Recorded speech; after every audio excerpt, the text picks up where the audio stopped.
Hello दोस्तों, welcome to back my YouTube channel. तो कैसे आप सभी लोग? उम्मीद करता हूँ मस्त होंगे, ज़बरदस्त होंगे। मेरा नाम शशि है और आप देख रहे हैं आपका अपना YouTube channel SSR growth classes. तो दोस्तों, आज का हमारा टॉपिक होने वाला है क्या? कोशिका। ठीक, क्या हमारा टॉपिक होने वाला है? कोशिका, जिसकी इंग्लिश क्या होती है? सेल। ठीक, इससे पहले वाली वीडियो में हमने कोशिका के बारे में कुछ बेसिक जानकारी को देख लिया था, जैसे कि कोशिका की खोज किसने की, या सबसे बड़ी कोशिका कौन है, सबसे छोटी कोशिका कौन है, इन सभी चीज़ों के बारे में हमने इससे पहले वाली वीडियो में देख लिया है। ठीक, तो आज हम कोशिका के पार्टों के बारे में, जैसे कोशिका झिल्ली, कोशिका भित्ति, सेंट्रोसोम, गाल्गी बॉडी, माइटोकॉन्ड्रिया और केंद्रक कला, इन सभी के बारे में हम थोड़ा थोड़ा करके अध्ययन करेंगे। ठीक, तो आइए शुरू करते हैं। सबसे पहले क्या, जैसे हमारा कोशिका झिल्ली, सबसे पहले हमारा टॉपिक क्या है? कोशिका झिल्ली। इसके बारे में देख लेते हैं। कोशिका झिल्ली,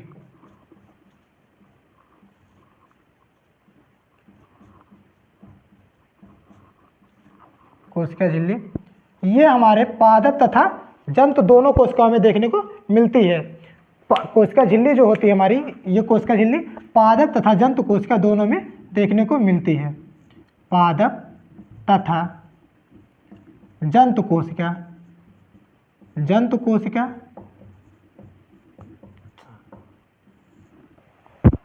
सॉरी, पादप तथा जंतु कोशिका दोनों में देखने को मिलती है। ठीक, कोशिका झिल्ली जो होती है हमारी प्रोटीन की बनी होती है। किसकी बनी होती है?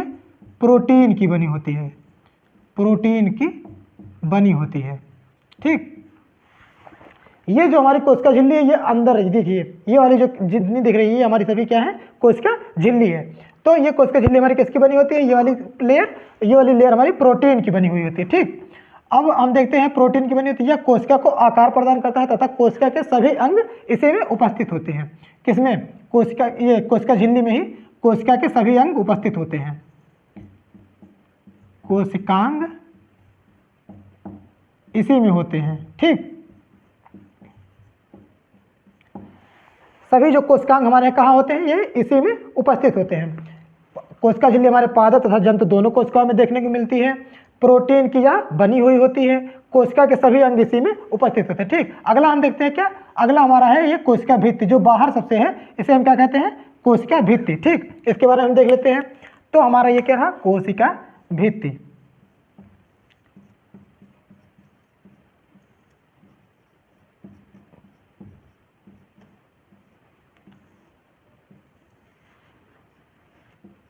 कोशिका भित्ति।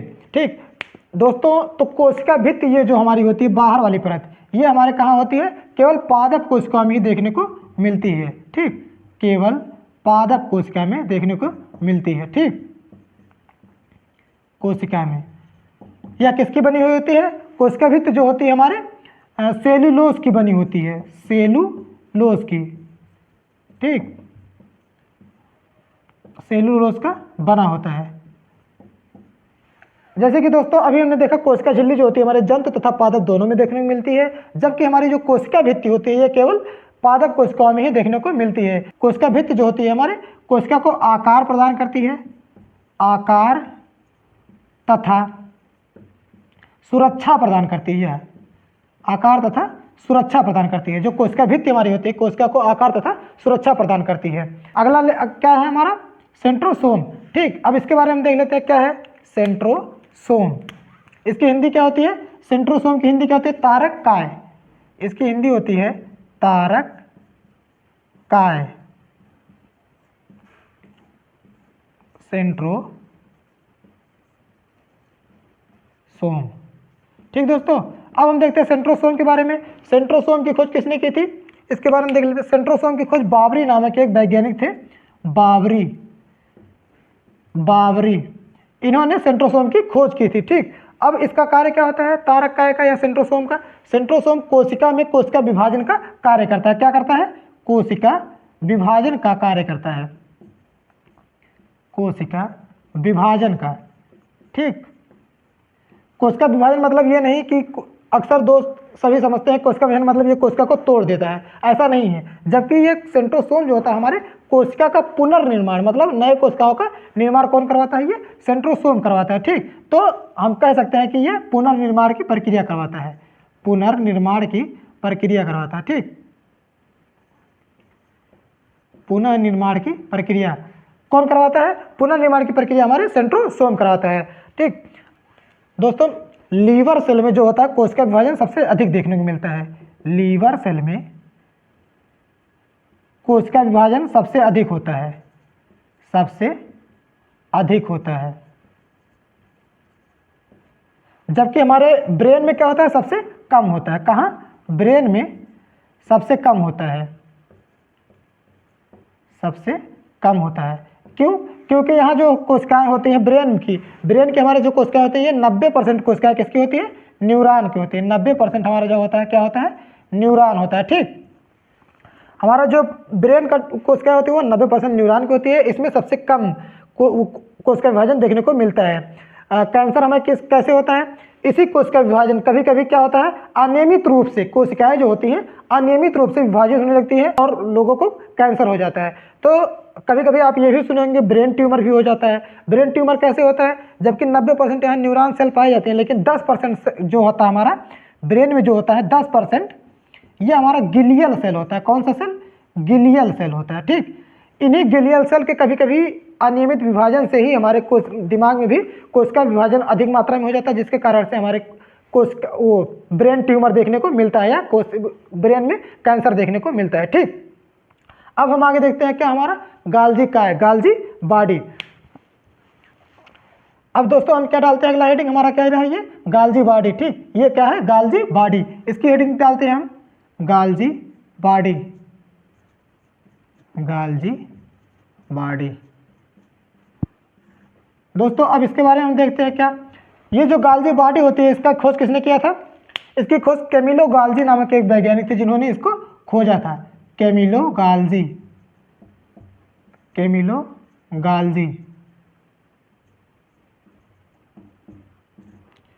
कैमिलो गाल्जी नामक एक वैज्ञानिक थे जिन्होंने गाल्जी बॉडी को खोजा था। इन्हीं के नाम पे ही इसका नाम भी रख दिया गया क्या? गाल्जी बॉडी या गाल्जी काय। ठीक, इसकी हिंदी क्या है? गाल्जी काय, और गाल्जी काय इनके नाम पे ही रखा गया है।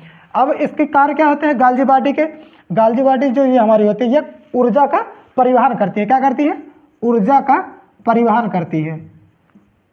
ठीक, ये हमारी ऊर्जा का परिवहन करती है। कैसे करती है? जैसे कि आपने अभी देखिए हम यहाँ पढ़ा रहे हैं कोशिका में ऊर्जा परिवहन कौन ये हमारा करता है? गाल्जी बॉडी। ठीक, जैसे अभी हम पढ़ा रहे हैं और लिख रहे हैं, तो इस टाइम हमारा सबसे ज़्यादा कार्य क्या कर रहा है? शरीर का मुंह कर रहा है। तो दोस्तों अगर कोशिका परिवहन ना, ऊर्जा परिवहन ना हो, अगर ऊर्जा परिवहन ना हो तो क्या होगा कि हम मुंह से भी इस टाइम ज़्यादा बोल रहे हैं। ठीक, ज़्यादा बोल रहे हैं तो यहाँ का एनर्जी, मुंह का हमारा ज़्यादा एनर्जी लॉस होगा। तो क्या होगा? एक समय ऐसी आ जाएगी कि मतलब हमारा मुंह बिल्कुल रुक जाएगा, हम बोलना बंद कर देंगे। क्यों? क्योंकि यहाँ हमारा सबसे ज़्यादा एनर्जी लॉस हो रही है। लेकिन ऐसा क्यों नहीं हो रहा है? क्योंकि ये जो हमारी गाल्जी बॉडी है, गाल्जी काय जो है, ये ऊर्जा का परिवहन करती रहती है। मतलब जैसे इस टाइम हमारे शरीर में और जगह जहाँ काम नहीं ज़्यादा मात्रा में हो रहा है वहाँ से ऊर्जा को हमारे मुंह तक लाया जा रहा है, जिसके माध्यम से क्या होता है? शरीर पूरा थकता है, ना कि केवल मुंह थकता है। ठीक, तो ये हमारे रहा को इसका गाल्जी बॉडी, इसका कार्य हो गया ऊर्जा परिवहन करना। तो दोस्तों अगली हेडिंग हमारी क्या है? माइटोकॉन्ड्रिया। ठीक, ये हमारी क्या है? माइटोकॉन्ड्रिया। इसके बारे में देख लेते हैं क्या होता है माइटोकॉन्ड्रिया। ठीक, ये हमारा रहा माइटोकॉन्ड्रिया। माइटोकॉन्ड्रिया की खोज आल्टमैन नामक एक वैज्ञानिक थे जिन्होंने माइटोकॉन्ड्रिया को खोजा था। कौन थे? आल्टमैन नामक एक वैज्ञानिक थे, आल्टमैन। इन्होंने माइटोकॉन्ड्रिया को खोजा था। ठीक, माइटोकॉन्ड्रिया का कार्य क्या है? माइटोकॉन्ड्रिया में क्रेब्स चक्र की प्रक्रिया होती है। इसके कैसे करता है ऊर्जा का निर्माण? क्रेब्स चक्र की प्रक्रिया हमारे यहाँ होती है। कहाँ? माइटोकॉन्ड्रिया में। इस माइटोकॉन्ड्रिया में क्या होता है? क्रेब्स चक्र की प्रक्रिया होती है। ठीक, क्या होता है? क्रेब्स चक्र। और इस क्रेब्स चक्र के द्वारा एटीपी का निर्माण होता है। किसका निर्माण होता है? एटीपी का निर्माण होता है। और इस एटीपी से 38 एटीपी मिलकर हमारे क्रेब्स चक्र की प्रक्रिया होती है, जिसके द्वारा एटीपी का निर्माण होता है। 38 एटीपी मिलकर क्या करते हैं? एक ग्लूकोज का निर्माण करते हैं, एक ग्लूकोज का निर्माण करते हैं। ठीक, क्या करता होता है? एक ग्लूकोज का निर्माण होता है। इसी ग्लूकोज से हमारे शरीर को क्या होता है? कोशिका को क्या होता है? ऊर्जा प्रदान करता है, ऊर्जा प्रदान करता है। इसलिए हम माइटोकॉन्ड्रिया का क्या कहते हैं? पावर हाउस भी कहते हैं। माइटोकॉन्ड्रिया का क्या कहते हैं? पावर हाउस भी कहते हैं, ऊर्जा गृह, पावर हाउस। ठीक, माइटोकॉन्ड्रिया को हम क्या कहते हैं? पावर हाउस भी कहते हैं। माइटोकॉन्ड्रिया की आंतरिक भित्ति को हम क्या बोलते हैं? क्रिस्टी। माइटोकॉन्ड्रिया जो होता है हमारे, उसके आंतरिक भित्ति जो होती है, आंतरिक भित्ति, इसको हम क्या कहते हैं? क्रिस्टी कहते हैं। आंतरिक भित्ति को, आंतरिक भित्ति को क्रिस्टी कहते हैं, क्रिस्टी कहते हैं। ठीक,